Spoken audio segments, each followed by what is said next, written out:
Hello and welcome back to the NBA DFS Slate Breakdown for Tuesday, January 7th. We're back. We're going to break it down. We have a nice little slate tonight. I am your host, Tyler Wiemann. Now, let's get into a little bit, but before we do, come join us at LionStar. $39.99 per month gets you access to all we do, all the props, all the DFS. You get it all, one low price. Let's dig into the fun. All right, so we got 7 games on both sites. And starting with highest owned point guard on FanDuel, we got Colin Sexton, 30% owned. Big deal here is that there's no Keaton George, there's no Jordan Clarkson. When this happens, Sexton usage goes up, his minutes go up, and we like that because he has very solid ceiling at 6,200. He's just a little underpriced. I'm definitely going to have a bit of Colin Sexton in this. It's a pace-up spot. Hawks aren't great versus point guard or shooting guard. However, he does run the risk of having Dyson Daniels' defense on him, which isn't the greatest thing in the world. And I would assume that happens if Isaiah Collier is in the starting lineup with Utah. I think it would make a lot more sense for the Hawks to have Daniels on Sexton, Trae Young on Collier, and go with it that way. So there is a little bit of worry there, but all in all, Sexton's in a great spot. Daniels wouldn't be on him the entire game, but there is one thing to worry a little bit about. But I like Colin Sexton. I'm going to have a lot of him. 30% owned is probably around where he should be. Trae Young, 27% owned, 9,200. He is adequately priced, maybe slightly underpriced, in a really good spot versus Utah, who really can't stop anybody. They are a little better versus point guard, overall 18th, but Trae Young's too good with too good of a ceiling not to consider in this spot. Fred VanVleet, 7,200, 24% owned. He hasn't been playing very well lately. He is streaky. I mean, only a few games ago he was okay, but still a little under what he needs to be doing to give us GPP wins. Now, the big thing is he's against the Wizards. Wizards let guys score the ball. Now, it's if Van Vliet's shot is falling or not is the big question there. Personally, I like Jalen Green a little bit in this match, a little more in this matchup than Fred VanVleet. He's a little bit more of a scorer. But if you want to go Fred VanVleet, it's fine. I'm never going to try and talk you off somebody going against the Wizards. Isaiah Collier, 4K. Expectation is that he's in the starting lineup. He played 28 minutes in the starting lineup last time, 35 the time before that. I would assume he is in the starting lineup, but we can't really know for sure. But in all reality, it is the most likely situation here, just because the Jazz generally play, two point guards or point guards / shooting guards in the 2 guard spots. So that would be my expectation. I worry a little bit about his ceiling. Probably only gets 28, 30 minutes, something like that. But at 4K, 6X is definitely in the range of possibilities. Wouldn't be that surprised if he was able to get 30, but anything on top of that is probably pretty unlikely. And he's not that high owned. I'm fine taking some shots there. All right, now pivot time. We got to go to Tyler Hero, 8,300. There's no Jimmy B, and there could be no Jimmy B ever again on this team. And frankly, he gets a giant usage bump without Jimmy B. He's against the Warriors here. Warriors are going to be without Brandon Podimski and Jonathan Kuminga. I think it's an interesting spot. I don't absolutely love it, but frankly, without Jimmy Butler, he's at like a 1.1 fantasy per minute opposed to a 1.05, and that alone is enough for me to bump him a little bit to be getting some. Dyson Daniels, 7K, 33% owned. Look, I know he's pricey. He still has a ceiling. I also think there's a potential for additional minutes because there's no Jalen Johnson.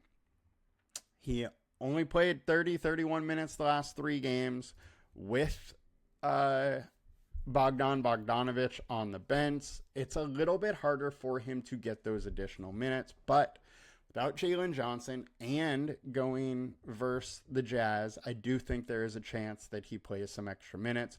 We got a Bogdan at the 3 and he's at the 2.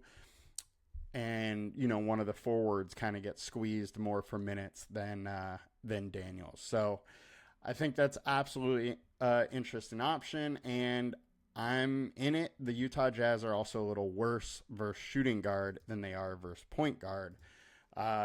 So I like my chances for some Daniels. I don't mind going there. Derek White, 7,100. This is a game that I think Nuggets are going to be in. They're much better at home.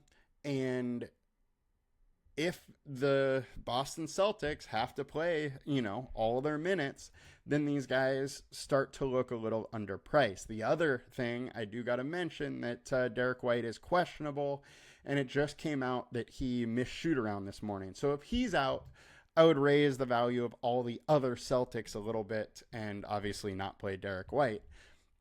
But I think that is a possibility and an interesting option to consider if he's out taking some other Celtics. Now, let's get over to point guard on DraftKings. We got Colin Sexton. We got Dante DiVincenzo. DiVincenzo is 4,800. He took the starting spot playing 31 minutes yesterday. He's been in that range, so the minutes are about, what we considered. We know he can get hot, and he has a ceiling when he gets hot, and it's a good shooting spot versus the Hornets. So I am interested in having some Dante. 4,800 for him is a little too cheap when he can hit 40s on DraftKings here. But most likely outcome is, his usage goes down a little bit because he's on the court a little more with Edwards than he was before. And the minutes kind of make up for that slightly lower usage. So I like him. I'm fine going there. I don't think him starting materially changes the play that much, but there's a little more upside because if he gets hot, he could play an extra couple minutes. I'm in for Dante. He's fine. Van Vliet we covered. Austin Reeves we have not covered, but I do like Austin Reeves. I think he's in an interesting spot versus Dallas. Dallas team that's super beat up. But, Reeves has been playing solid. I'm fine going back there. We know he has a ceiling. I'm not going to have a ton of him, but I am interested. Shooting guard on FanDuel. We got him in Thompson. 37% owned. 7,100. Look, he's getting pricey. But look what he's done when he started this year. 41, 47, 41, 38, 46. 46. And those are all of his starts. So he's been in the 40s for every single start he's had, and now he has a great spot versus Washington. I'm fine getting some Thompson. Probably going to get some. Just with where his price is, he's not like a screaming value anymore. He's appropriately priced, maybe slightly underpriced. But I'm fine getting to some. I do think almost 40% owned is a little high for him. Colin Sexton we covered. Dylan Brooks, 4,900. 4,900 is a lot for a guy that needs to get hot to really produce. And if he's not hot, then he's a 15 or 20. If he is hot, most likely is barely over 6x. So I think he's going a little over-owned. I'm fine getting to some, but I would probably be at like half of his ownership than what he's at with 24. Jaime Jaquez, 17% owned, 4,800. He had a giant game playing 46 minutes for Sacramento last time. No Jimmy Butler. Expectation is he is in the starting lineup, but I do have to caution his minutes might be the hardest in the slate to figure out. He played 46 for Sacramento. Look at his other starts. 21, 30, 25, and 36. Those are his only starts this year. It's really hard to pin him down for a certain amount of starts. Now, the ceiling or the certain amount of minutes, the ceiling is there. If he gets it rolling, he's in the starting lineup. I love the ceiling play. Look, out of his 5 starts, he's had 3 games over 40, and he's only 4,800. So it makes sense to play him. Just, understand there's a lot of risk here as well. I think he's probably going a little under-owned for what his ceiling is, but there's risk with it. All right, other pivots, Jalen Green, 6,500. Hey, this is another guy that is questionable, so we don't know if he is going to play for sure, but he is a scorer. Washington can't stop scorers. We had CJ McCollum as a shooting guard just go for 50 versus them, and he's been shooting the ball and scoring the ball pretty well lately. So I think Jalen Green's in an interesting spot. I prefer him over Fred VanVleet, but to each their own, each of them can get there. Austin Reeves, we talked about briefly. 7,500 is definitely getting up there a little bit, but the ceiling does support it in the role that he has right now. Tyler Hero, we covered. Devin Booker, 8,700. Prices come down a little bit. We know we can get into the 50s whenever, and he has a ceiling of, 60s when he gets it rolling. Last game was the first one without Beal and Booker and Nurkic in the starting lineup. We saw Devin Booker play a few extra minutes. I think that is going to be likely moving forward. The other thing here is that Beal was scorching hot, took away a little bit of that usage from Booker and Durant. I think most likely if Beal is playing normal, he gets 28 minutes, 27 minutes, something like that. And without Beal on the court, his fantasy's point per minute's like mid 1.2s, not 1.3.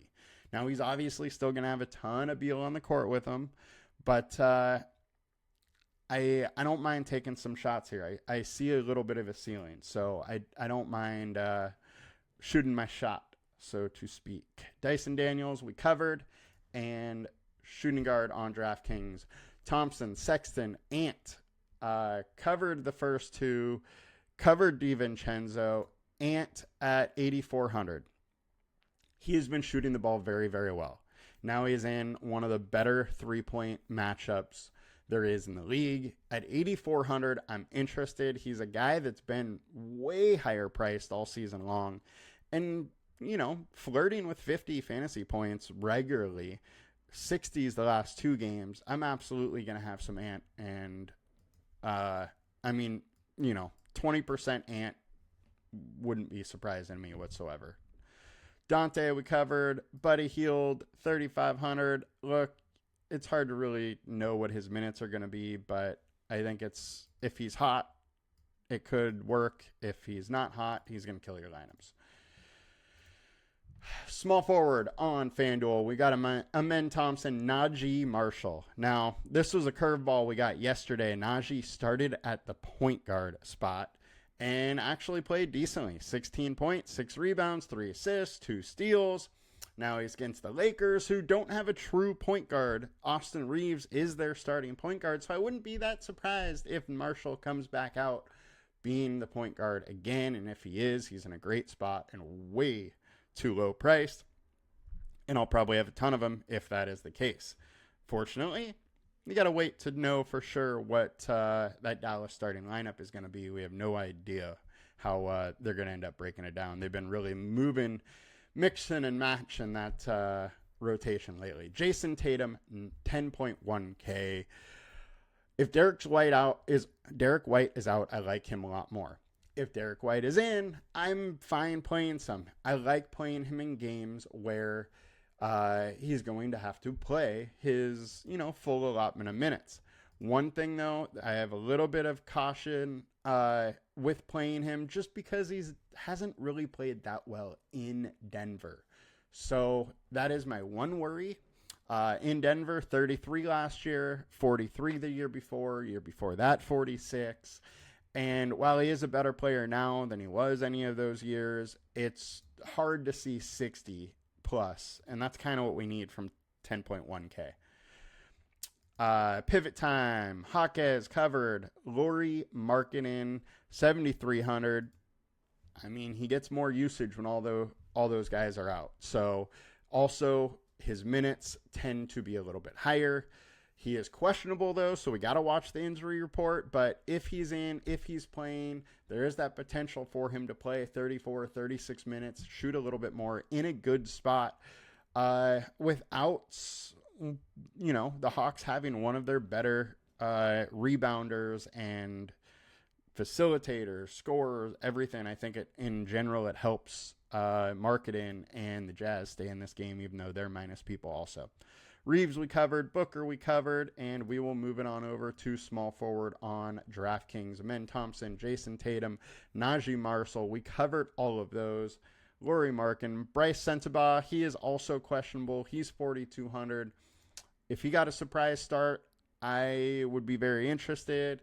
If he doesn't start, there's still absolutely a path there. He played 28 minutes versus Orlando, 26 versus Miami, 25 versus Philadelphia, and I would expect that, 24 to 26 minute kind of range if Sensabaugh is playing.